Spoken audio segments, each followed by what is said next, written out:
The Carter property looked peaceful: pine trees, an old barn, a house older than anyone alive. But in 1985, the boys were found in the barn doorway, shaking, eyes staring past Deputy Mallard. Luke whispered, "We didn't mean to wake him," while Daniel clutched a dying lantern. The floor had a jagged hole, a cold draft rising from below, the lantern flickering as if afraid. They begged the sheriff to keep it covered and said their parents couldn't help. Luke finally spoke.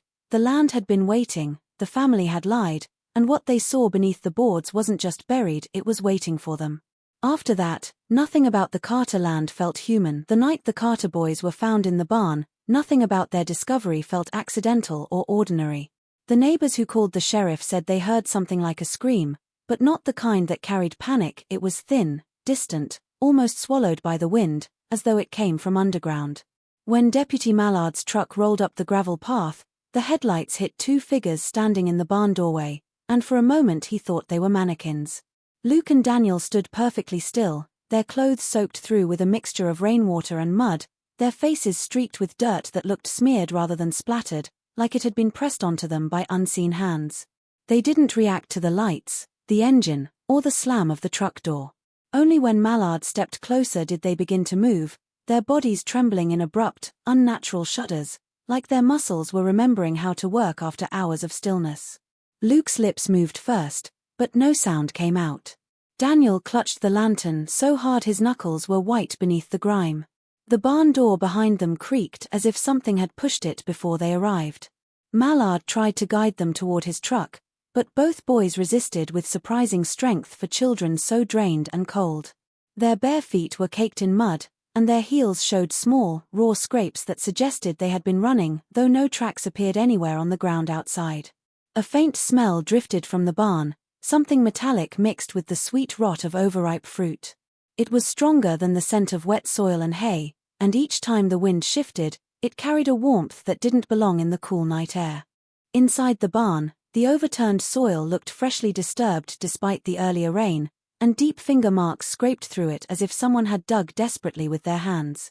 The broken boards around the hole were jagged and splintered outward rather than inward, suggesting something had pushed up from below.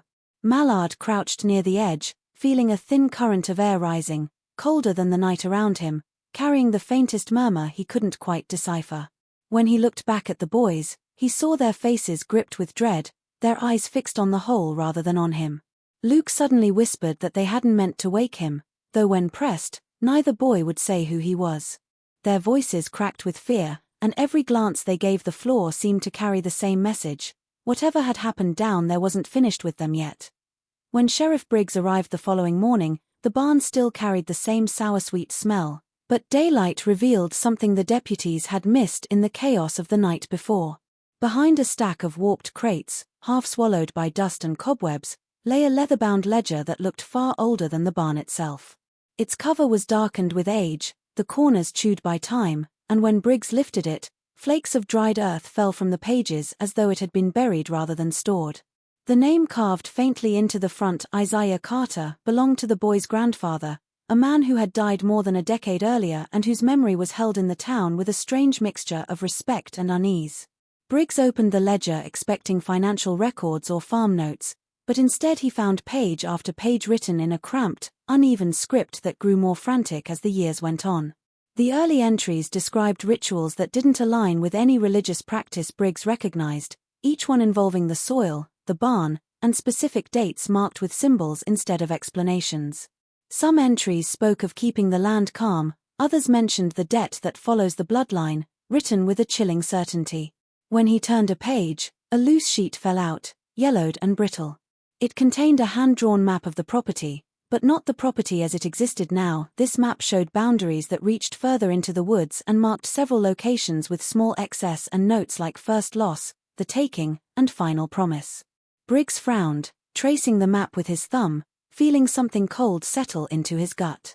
There were also entries about objects that had been buried at precise depths, always beneath the barn floor, and warnings that any disturbance would wake what watches underneath.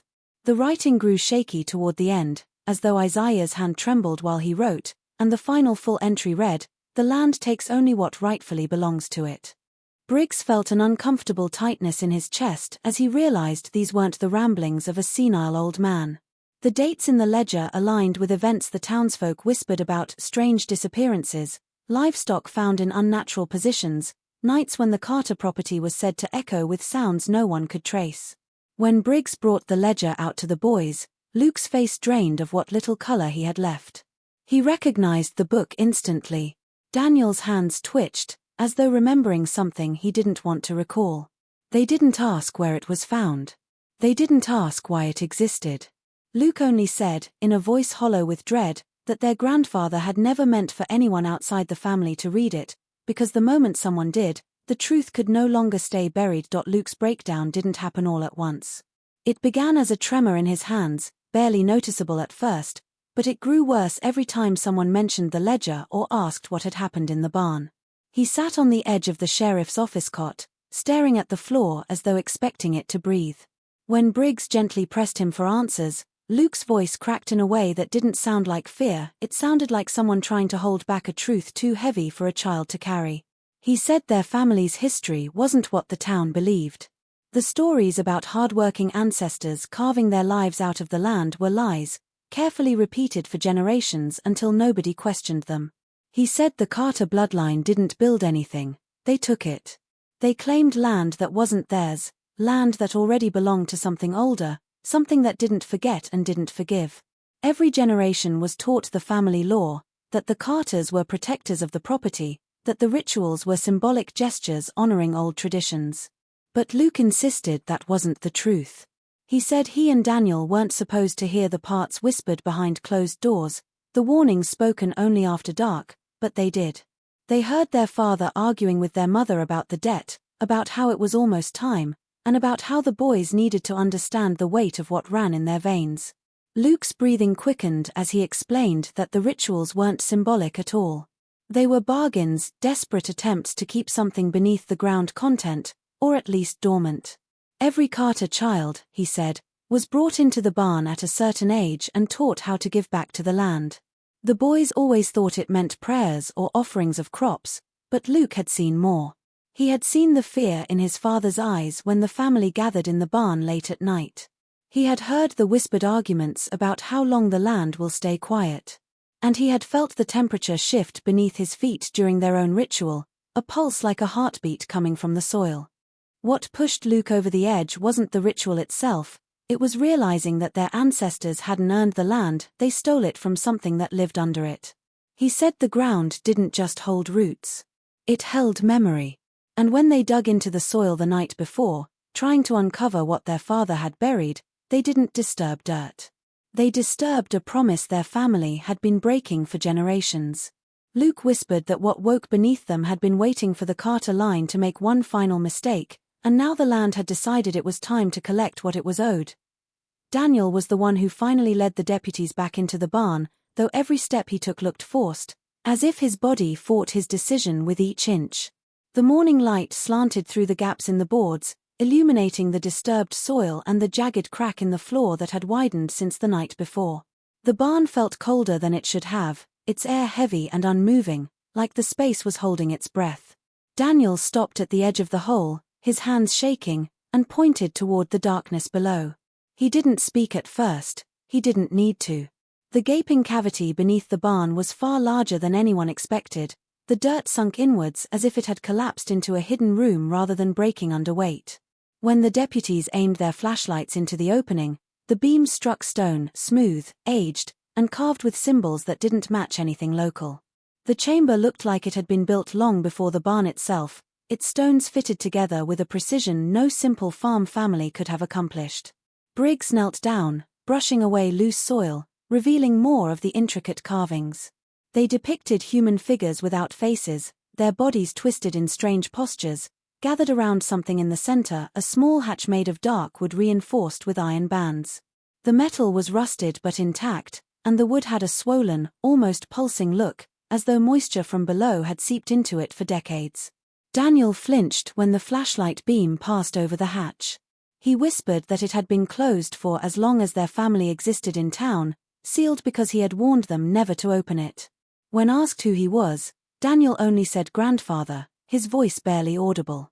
The deputies exchanged uneasy glances. They knew Isaiah Carter had died in 1973, and nothing about this chamber suggested something a simple farmer would have built. Daniel insisted the hatch hadn't been open when they first crawled down there. He said he and Luke had followed a sound like a voice humming from beneath the boards, and when they reached the chamber, the hatch was shaking, vibrating like something inside was pressing upward. Dirt sprinkled down from the ceiling as he spoke, as if the ground remembered the disturbance. He claimed the boys panicked and tried to escape, clawing their way back toward the barn floor. But before they reached the top, Daniel said he saw the hatch buckle. Not break open. Buckle, like the wood was being pushed from below by something that knew they were there. The air in the chamber had grown so cold that even the deputies felt it through the floor. Daniel said the moment they climbed out, the hatch snapped open behind them with a sound like a breath being released after decades of holding still, and that was when they ran, certain that whatever had been trapped down there was finally free. The truth about the Carter family's ritual came slowly, dragged from Daniel in fragments, each piece heavy enough to make the deputies hesitate before asking for the next. He said every Carter child was taken to the barn at age 10, always at night, always with the same instructions: don't speak unless spoken to, don't touch the floor until told, and never look toward the far end where the older floorboards bowed downward. The boys had been told it was a family tradition, a symbolic step into adulthood, something their ancestors had done to honor the land that gave them everything. Daniel said he believed that for years. He remembered his mother's hands trembling as she buttoned his shirt before the ritual, the way his father paced silently, wiping sweat from his palms even though it was winter. At the time, Daniel thought the fear in their eyes was about his growing up. He understood now that it was about something far older, something they hoped would stay asleep below the barn floor. When their own ritual happened, the barn was lit only by lanterns, their flames flickering in a draft that seemed to come from nowhere. Daniel remembered stepping onto the wooden platform placed over the softest part of the floor. He remembered the way the boards beneath him shifted slightly, like breathing. He remembered the quiet chant their father whispered, a chant he didn't understand but felt in his bones. But what he remembered most distinctly was the moment the lantern closest to him flickered violently and then went out. In that brief darkness, Daniel felt heat rise from the floor, followed by a faint tapping rhythm beneath his feet, slow and deliberate, like knuckles knocking from inside a coffin. His father's grip on his shoulder tightened painfully. His mother started crying, quietly at first, then harder when the tapping grew faster. Luke, standing beside him, grabbed his hand without being told. They were supposed to stay silent, but Luke whispered that something wanted out.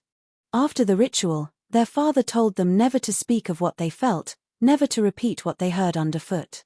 He said the land listened. Daniel didn't understand then that it wasn't a warning, it was a plea. The family had been bargaining with whatever lived below for generations, performing the ritual in hopes of keeping it contained. But Daniel said he knew now that the rituals had stopped working. The tapping had grown stronger each year. The ground felt thinner, the air colder, and the voices clearer. The boys had begun hearing them even when they weren't in the barn, soft murmurs drifting through their bedroom floorboards, calling their names. Their parents tried to hide their fear, but Daniel saw the truth in the way they avoided the barn after dark. The silencing ritual wasn't symbolic at all. It was meant to keep something beneath the earth satisfied. But on the night before the boys were found, that something had decided it had waited long enough. Daniel's final confession didn't come with tears or panic. It came with the kind of hollow calm a person reaches only after running out of fear. He sat in the sheriff's office with his back straight, his hands folded in his lap, and his eyes fixed on the wall as though replaying something he couldn't escape. When Briggs asked him what exactly came out of the hatch, Daniel didn't answer right away. He swallowed hard, the movement rigid, mechanical, like he had to force his body to remember how to function. He said the figure that rose from the hatch wasn't a stranger. It wasn't a creature or an animal or anything the deputies had prepared themselves to hear. It was their grandfather, Isaiah Carter, standing as he had the day they buried him, but wrong in ways that made the room press colder around them. Daniel said the body wasn't decayed. It wasn't rotting or skeletal. It looked almost preserved, as though the soil beneath the barn had kept him intact, holding him like a secret. But his eyes were sunken too deep, and his skin had the ashy grey of something that no longer remembered the warmth of blood. Luke had collapsed when he saw him, but Daniel stayed frozen, unable to move as Isaiah lifted his head and looked directly at them. Daniel said the old man didn't speak at first. He only breathed, long and slow, each exhale carrying a sound like dirt shifting in a grave. Then he stepped toward them, his movements jerky, as if learning to walk again after years of confinement. When he finally spoke, the voice that came out wasn't the warm, steady tone the boys remembered from family stories. It was layered, like several voices speaking at once through a throat full of earth. Daniel said his grandfather didn't accuse them or threaten them. What he said was far worse because it wasn't angry or violent. It was matter-of-fact, a truth delivered the way someone might give instructions for tending crops. Isaiah told them they were never meant to grow old. He told them the bloodline existed for a purpose, and that purpose had come due. He said every generation owed the land something it could use, something it could grow from, and that the boys were the first to break tradition by digging where they weren't meant to dig. He told them the land had been patient for far too long and that it was time for the next offering. Then, with a slow, rattling breath, he said the words that shattered the Carter family's entire history. You were never meant to survive. You were meant to replace us. Daniel said the moment those words left his grandfather's lips, the chamber behind him began to pulse with a dull, living glow, and the floor above them shuddered like something beneath it had begun to breathe faster. That was when the boys ran, knowing that what rose from the hatch wasn't their grandfather at all, it was the land itself, wearing his shape to collect what it had been promised.